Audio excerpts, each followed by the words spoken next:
while AI sounds off on Kobe.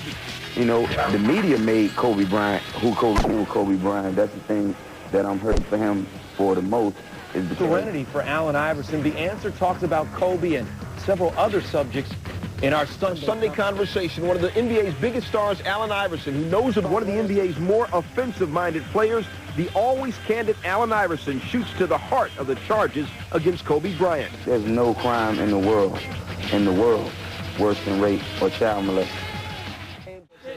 Move so quick, commentators lose their mind. These dudes playing D should be on the sideline. This guy's prime time with a sick crossover. Don't jump, oops, now you framed in a poster.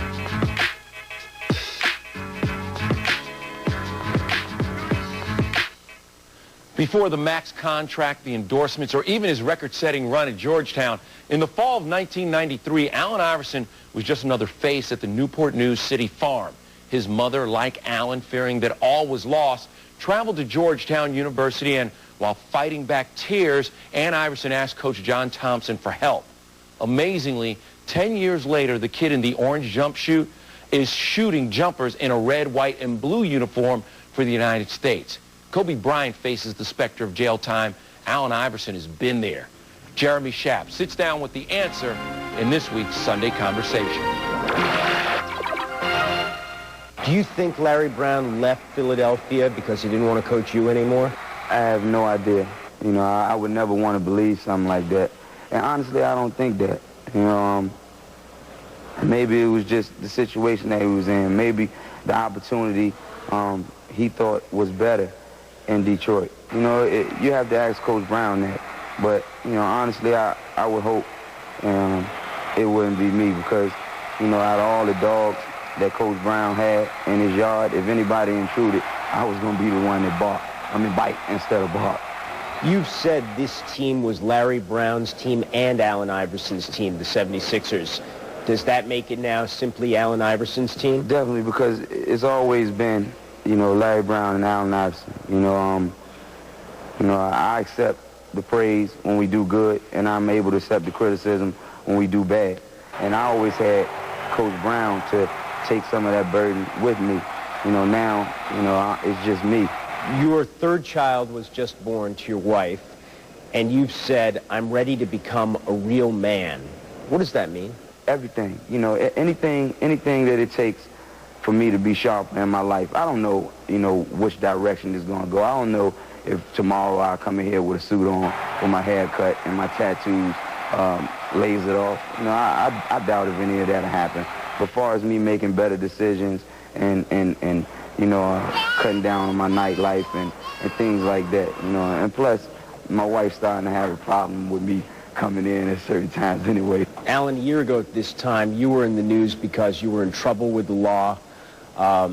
Two men claimed that you threatened them with a weapon, that you had chased your wife out of the house, and all of the charges were eventually dropped. But now watching what's going on with Kobe Bryant, the situation that he is in, what does it tell you about the way the media handles these situations? Terrible. They make it a circus, and that's the same thing with Kobe Bryant. That's the thing that I'm hurting for him for the most, is because what if he didn't do these things? You know, after going through all of this, what if he didn't do these things? And then on the same hand, I'm sensitive to the alleged victim too, because she got to go through all of this. You know, I mean, people trying to get a picture of her, people harassing her family, harassing her friends, and it's not right. It turns something so serious into a circus. If you had a chance to speak with Kobe, what would you tell him? I'll tell him to hold his head and, you know, stay close to his family and try to be advised by the people that he know love him, and listen to the people who know that love him and care about him. You know, that's the most important thing. But, you know, I really don't know, like, you know, really what else I could say to him, because there's nothing in the world. I mean, there's no crime in the world worse than rape. You've been through the justice system. Considering that, your thoughts about this? I just think sometimes, you know, it's wrong because we got a bullseye on our chest. I mean, it's just, it's just scary because, I mean, anybody could just go to the police station and say, okay, this person did something to me.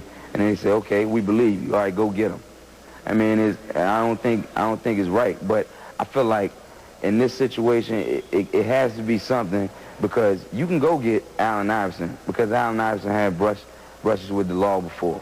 But to go get Kobe Bryant, the quote-unquote squeaky clean human being, got to be something. And it's just crazy, you know. I don't know what went on or whatever, but to go get Kobe Bryant, it got to be. And we didn't. Somebody asked me the other day, was I shocked? I mean, I wasn't shocked at all. I mean, he's a human being. You know, the media made Kobe Bryant who Kobe Bryant is. The media made him squeaky clean. You know, y'all say he's squeaky clean, but we say he's a human being. I don't know nobody squeaky clean. I've never met nobody in my life that's squeaky clean. He's not squeaky clean? I never met a man squeaky clean. If you curse, are you squeaky clean? I'm just asking you. All right, if you curse, are you squeaky clean? I think you get a pass for cursing. You get a pass for cursing? No. You get a pass for adultery? No. He ain't not squeaky clean then. Now, as Allen mentioned, Kobe Bryant would have been his teammate on the U.S. national team, but Vince Carter has taken his spot. Citizen having fun. AI is banking to spend some more time and money in the city of brotherly love. They're still praising Larry Brown, calling him the best coach in the world, and adding that he might not have been able to get his new contract without him. Ah, yes, the new contract. A 4-year extension worth a reported $76.7 million would put you in a complimentary mood, too. The deal figures to keep the 3-time scoring champ with the Sixers through 2008-2009. Iverson will be 33 when it's all said and done, and the longest tenured Sixer in team history.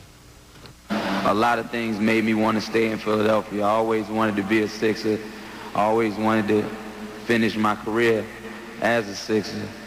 Signing now just seemed like the right thing to do because I just want to finish my career here. I wanted to be a Sixer. You know, I like the situation. I like the coach. I like the pickups that we made during the offseason. For my money, Iverson's definitely worth the money. He's one of the top 10 players in the league. You never have to question if you're getting full value from him, and he repays every dollar you spend by filling up the arena. But the biggest reason, he's getting better as he gets older. The concern with him is always his durability because of the reckless style that he plays and because this new deal is going to take him almost to the age of 35. But if I'm a Sixers fan, I'm more concerned about how Randy Ayers, not their first choice and unproven at the NBA level, is going to do replacing Larry Brown. I'd be more concerned, are the big men going to produce, and how is Big Dog going to fit in?